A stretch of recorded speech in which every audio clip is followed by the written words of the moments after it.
And investment conference का आगाज हो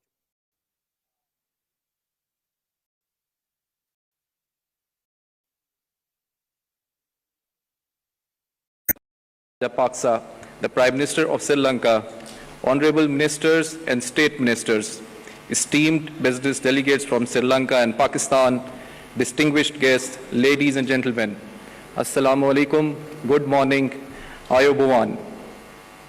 Welcome to the first ever Pakistan-Sri Lanka Trade and Investment Conference organized by the Ministry of Commerce, Government of Pakistan in collaboration with Trade Development Authority of Pakistan, Board of Investment Pakistan and the High Commission of Pakistan in Sri Lanka.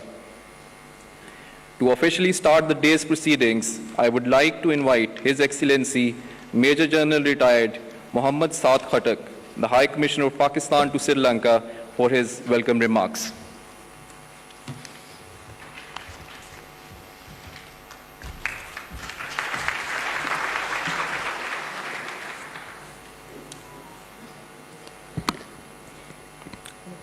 أعوذ بالله من الشيطان الرجيم بسم الله الرحمن الرحيم قل اللهم مالك الملك تؤتي الملك من تشاء وتنزع الملك ممن تشاء وتعز من تشاء وتذل من تشاء بيدك الخير إنك على كل شيء قدير.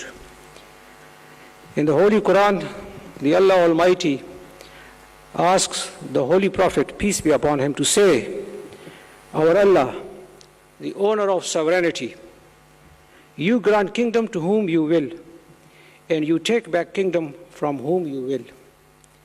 You give honor to whom you please, and you disgrace whom you want. In your hand is all the good. Surely you have all the power over all things. Sadaqallahu al-Azim. His Excellency, Honorable Prime Minister Imran Khan, Prime Minister of the Islamic Republic of Pakistan, Honorable Prime Minister of Sri Lanka, Excellency Mahinda Rajapaksa, respected dignitaries, esteemed businessmen, ladies and gentlemen, Assalamu alaikum and good afternoon. It gives me a pleasure to welcome this large presence of businessmen as well as government officials of both countries at the Pakistan-Sri Lanka Trade and Investment Conference organized by the Ministry of Commerce, Trade Development Authorities of Pakistan and Board of Investment of Sri Lanka in coordination with the High Commission of Pakistan in Colombo. It clearly reflects our common desire for sustained socio-economic development of our people through mutually beneficial bilateral trade and economic ties. Ladies and gentlemen, the Pakistan-Sri Lanka relationship is deep-rooted, time-tested, and proven. The two countries stood by each other in the most difficult periods of our short history. It's time that the benefits of that relationship are translated towards the economic development of our two people. A change of focus from defense and security-centric relationship towards greater economic, social, and cultural engagement is the need of the time. The two countries enjoy strong historical trade legacies dating back to the period of Ashoka, the Buddhist civilizations in the region, and the recent British colonialist period. These historical bonds need to be built upon to the benefit of our two people. Our free trade agreement, signed in 2005, need to be fully utilized to exploit the true potential and capacity of our countries.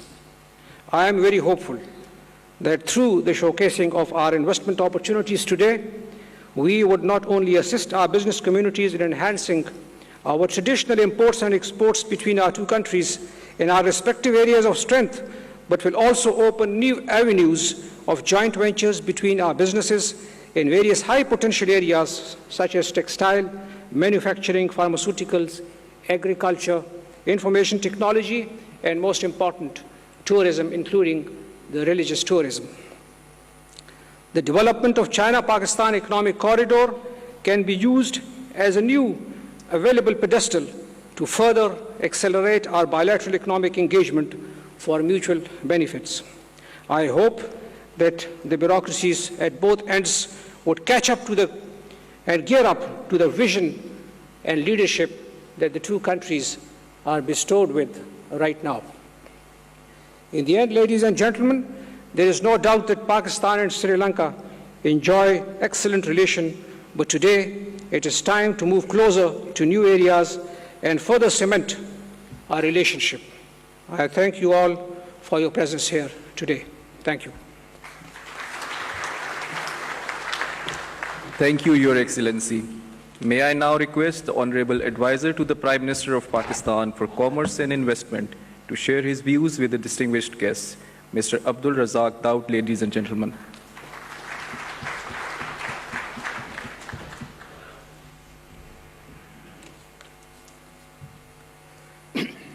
Bismillahirrahmanirrahim.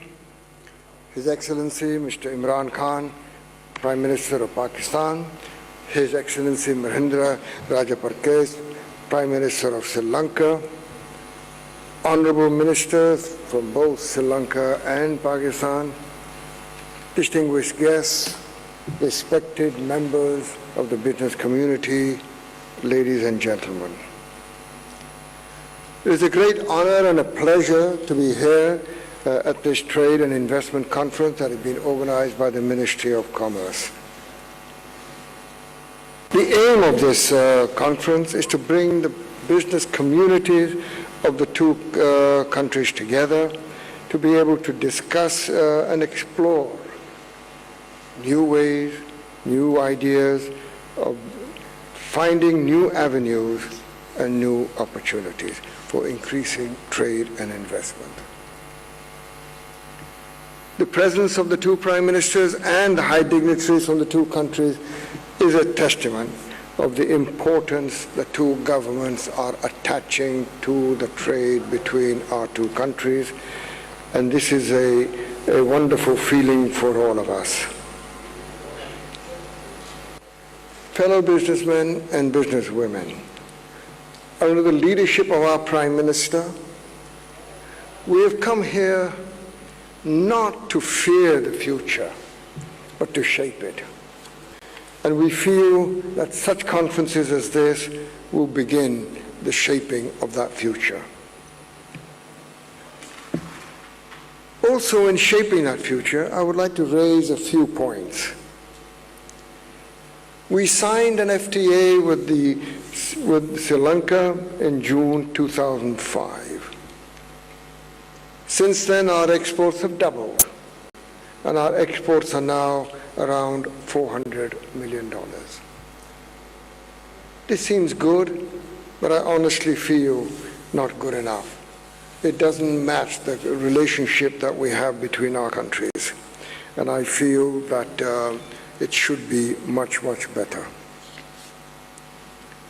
To further that trade through the FTA, we had a very constructive meeting with the trade minister today, and we discussed all elements of the PTA and the ideas of including services and investment as part of the FTA. We will be meeting again in April, and inshallah, we want to take all the points, their points and ours, and be able to implement them from our side in our budget in June this year.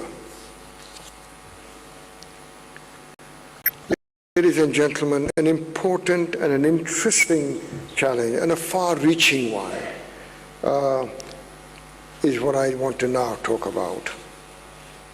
Under the direct patronage of our Prime Minister, the Ministry of Commerce has been interacting extensively with Afghanistan and Uzbekistan on opening trade routes, free movement of trucking, and a PTA with each of the countries. Also, we have offered both the countries lease facilities at our ports at Gwadar for staging their exports beyond Pakistan.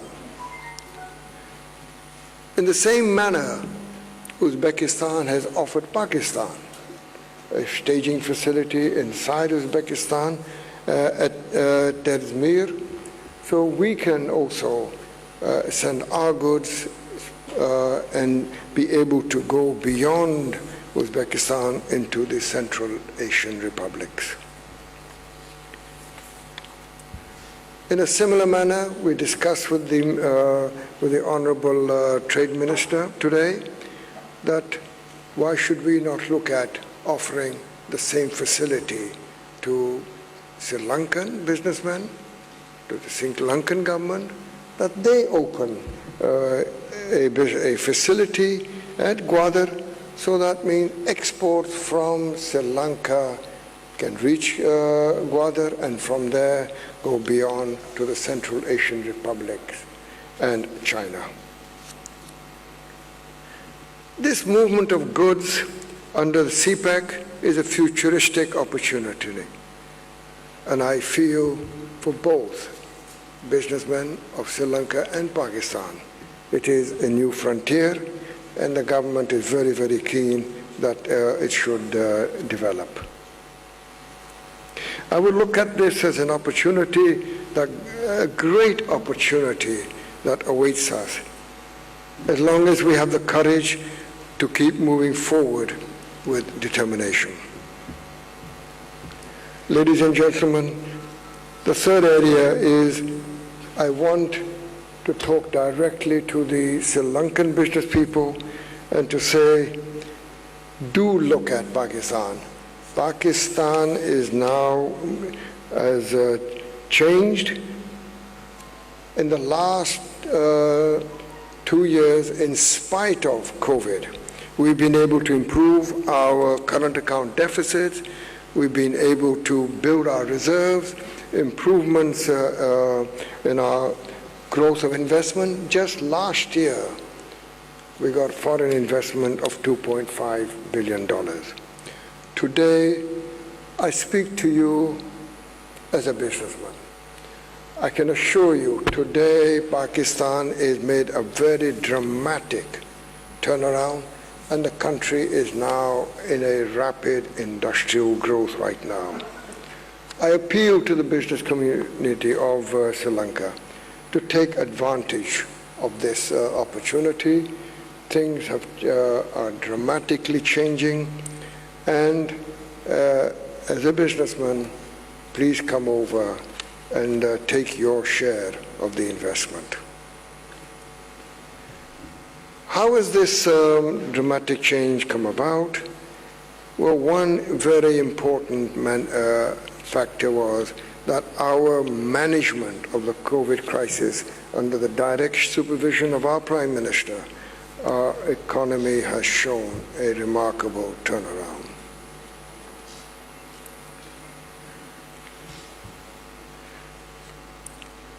I now say finally that we stand at a moment where our capacity to change our economic relationship is unmatched. What an incredible privilege that is for all of us.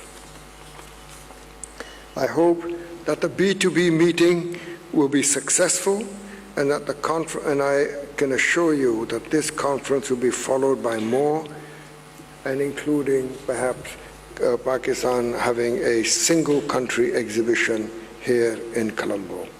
And we would invite all the business people to come to Pakistan, and please do come and feel the pulse of industrialization that is going on. To conclude,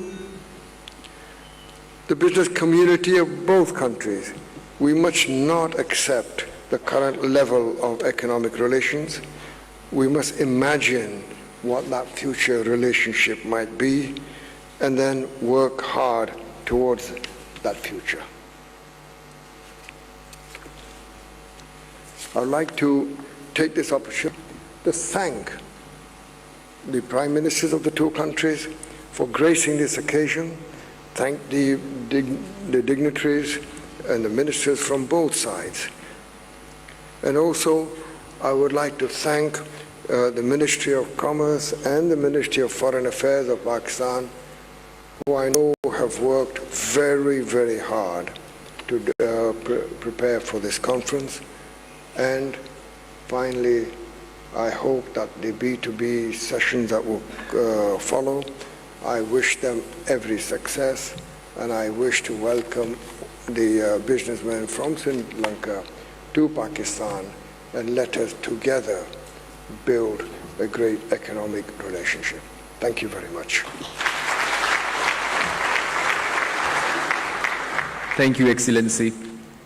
May I now request the Honorable Minister of Foreign Affairs of Pakistan, Mr. Shah Mehmood Qureshi, for his remarks. Minister of Foreign Affairs of Pakistan, ladies and gentlemen.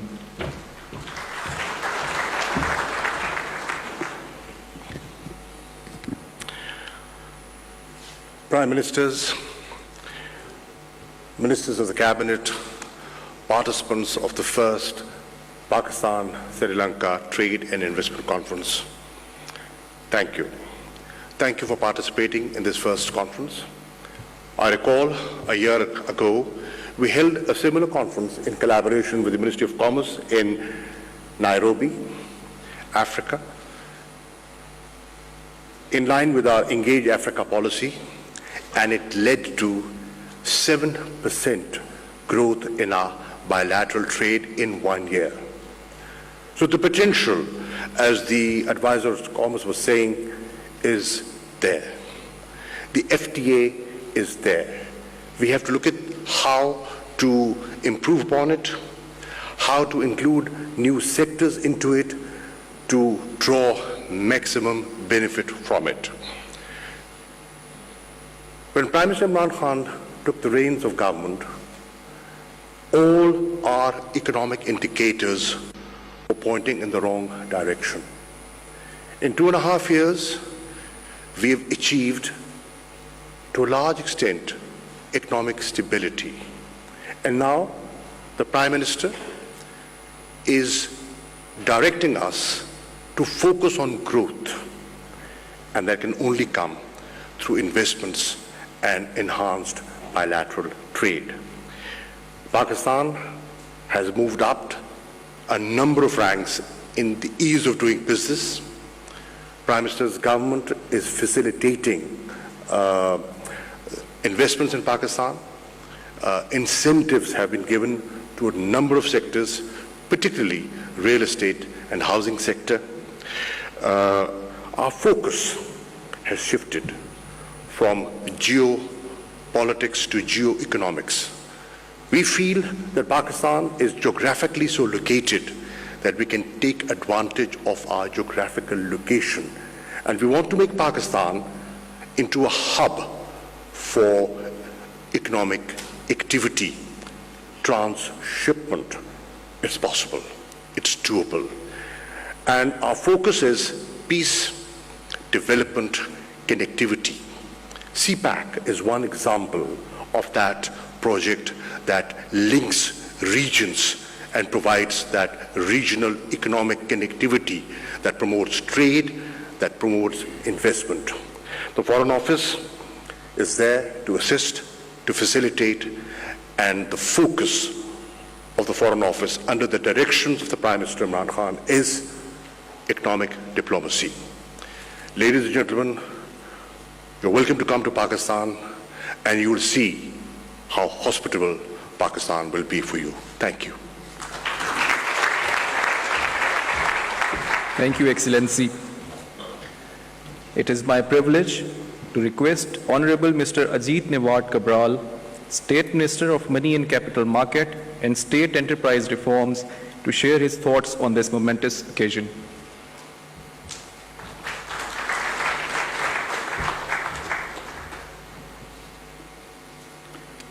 Honorable Prime Minister Imran Khan, Honorable Prime Minister Mahinda Rajapaksa, Honorable Ministers, my dear friends. First of all, I want to thank the organizers of this Pakistan-Sri Lanka Trade and Investment Conference for inviting the Sri Lankans to share their cooperation with you. And I believe as your foreign minister just mentioned, there would be great opportunities for us to move forward, and I'm eagerly looking forward to that. At the same time, I think it's a privilege to be able to speak when two prime ministers are there to represent their country's economic sphere, and I believe it's a very rare occasion to do that, and I'm actually very privileged to do that. Our two countries' honorable prime ministers have, since we gained independence, you in 1947 and we in 1948. Over the last 70-odd years, we have broken free from many shackles of colonialism. We are finally beginning to think big into the next era where we are going to take our countries. I have listened to both speeches of the Pakistani Prime Minister as well as that of our own Prime Minister. And we have seen a thread which is common, where they are talking about bringing the poverty down, making sure that the fruits of development reach every sphere of the country's people, and those are very important outcomes that we all need to be looking at. We are also very concerned about the people of our country and about the destinies that they would carry for the future. Since 1947, Pakistan has been independent and we have been independent. But by 1992, in 45 years, Pakistan was able to win the World Cup under your current Prime Minister. We used to be very happy to watch him play cricket. Only when he plays cricket against us, we were not very happy. But nevertheless, we have been delighted with the exploits of Pakistan. Perhaps as a result of that, we also took the courage, and by 1997, 49 years since our independence, we beat Australia to become the champions. You beat England to become the champions. And those two countries, which were the two countries that started cricket, were both beaten by two countries of the subcontinent, Pakistan and Sri Lanka. So I think we have shown the world that we can do it. And now we are in the process of doing it. But we have not done so well in our cooperation with regard to trade and investment. As your foreign minister just mentioned, the targets that we have set for ourselves seem to be quite low, in my view. We shouldn't be looking at $300, $400 million of trade and investment. We should be looking at a lot more. The relationships that we have, the friendships that we enjoy, the way in which we have cooperated with each other tells us that we should be talking about trade and investment in the billions. Let's see whether today would be the day where we start on that journey, that today we will find ways and means by which we can cooperate to bring up those numbers that we should be actually reaching out to.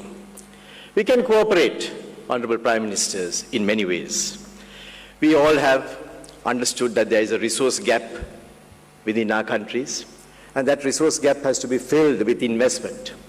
In the past, in the colonial days, many of those countries that have reached very high per capita incomes today didn't have to have the resource gap filled with investment. They had the ability to go to other people's countries and take resources, and today they have reached the levels that they have. But we have not had that situation. We have to reach out for resources, we have to invite investment, we have to take loans, and we have to reach out and make sure that our countries progress. So let's see how can we do that. We have to make sure that we invest in each other's countries. Pakistan Sri Lanka trade and investment की conference इस वक्त जारी है, जिसमें वजीर आजम इमरान खान और top dignitaries दोनों मुल्कों की जानिब से मौजूद हैं। कॉन्फ्रेंस जारी है।